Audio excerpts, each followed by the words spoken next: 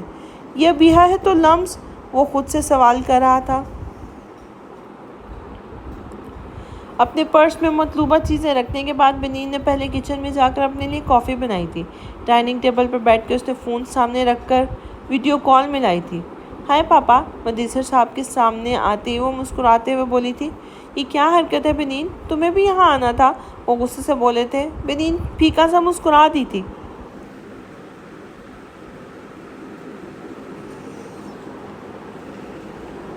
بہت کچھ بگاڑ دیا ہے پاپا، اسے صحیح نہیں کیے بنا نہیں آ سکتی، وہ کافی کے مگ کے کنارے پہ انگلی پھیرتے ہوئے بولی تھی۔ جب تک تم وہاں رہو گی ڈر کی تلوار ہمارے سر پر رہے گی، ہم بیٹے کے بعد بیٹی نہیں کھو سکتے، وہ بے بسی سے بولے تھے۔ آپ کو مجھ سے نفرت نہیں ہوئی پاپا، وہ غیر مرئی نکتے کو دیکھتے ہوئے بولی تھی۔ میری وجہ سے آپ کی گڑیا چلی گئی، اور اب شان، ماں باپ بچوں سے نفرت نہیں کرتے، تم میری سب سے پیاری بیٹی ہو۔ عطرت کی آواز پر اس نے اسکرین کی جانب دیکھا تھا۔ وہ مدثر صاحب کے پاس بیٹھی ہوئی تھی، پہلے سے کمزور ہو گئی تھی، چہرے کی رونق مان پڑ گئی تھی۔ ماما، اس نے اسکرین پر ہاتھ پھیرا تھا، پھر ٹیبل پر سر رکھ کے رو دی تھی۔ بنین، بہادری کے ساتھ مقابلہ کرو، قدم پیچھے مت لینا۔ عطرت، یہ کیا کہہ رہی ہو تم؟ عطرت کے بات پر جہاں بنین نے سر اٹھا کر دیکھا تھا، وہی مدثر صاحب نے سختی سے انہیں ٹوکا تھا۔ میری مینوں کو میرے سامنے مار دیا اس ظالم نے، میں خاموش رہی، کیا ملا؟ خاموش رہ کر مینوں کا وجود ہی گم کر دیا تھا۔ کہاں سے لائیں گے ثبوت کہ میری مینوں اس دنیا میں موجود تھی جسے بے دردی سے قتل کر دیا گیا؟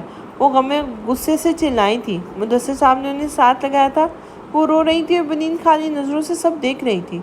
چھوڑ دو اسے، مینوں کو رسیوں میں بندھے دیکھ کر عطرت بیگم چلائی تھی۔ اس کی بیٹی کہاں ہے؟ ملک تراب ایک جانب رکھے صوفے سے اٹھ کر اس کے سامنے آئے تھے۔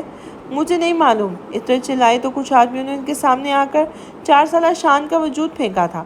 شان، زخموں سے چور شان کو دیکھ کر بےتابی سے آگے سرکی تھی۔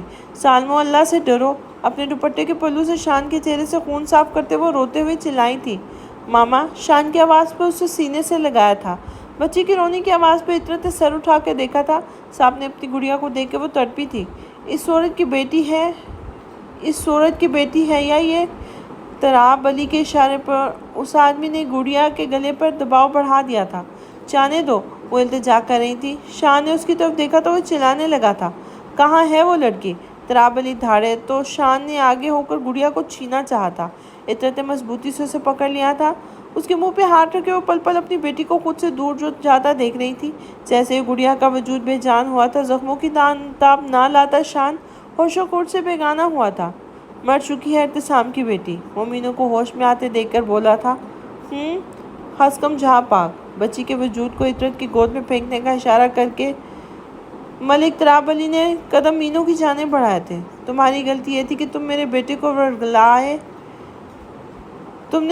کو ورگلایا۔ ہمارے خاندان میں عورتوں کو جوتے کی نوک پر رکھا جاتا ہے، اور تم مالکن بننے کے خواب دیکھ رہی تھی۔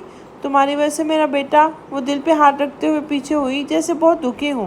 اس عورت کو پاگل خانے پہنچاؤ اور اسے اس کی اصل جگہ پر۔ وہ عطرت اور مینوں کی جانب اشارہ کرتے ہوئے مڑ گئے تھے، جب اس کے آدمیوں نے آگے بڑھ کر مینوں پر پیٹرول ڈالنا شروع کر دیا تھا۔ جانے دو اسے، مت کرو، تمہیں خدا کا واسطہ ہے۔ عطرت گڑ گڑا رہی تھی۔ اپنی بیٹی کا خیال رکھنا عطرت۔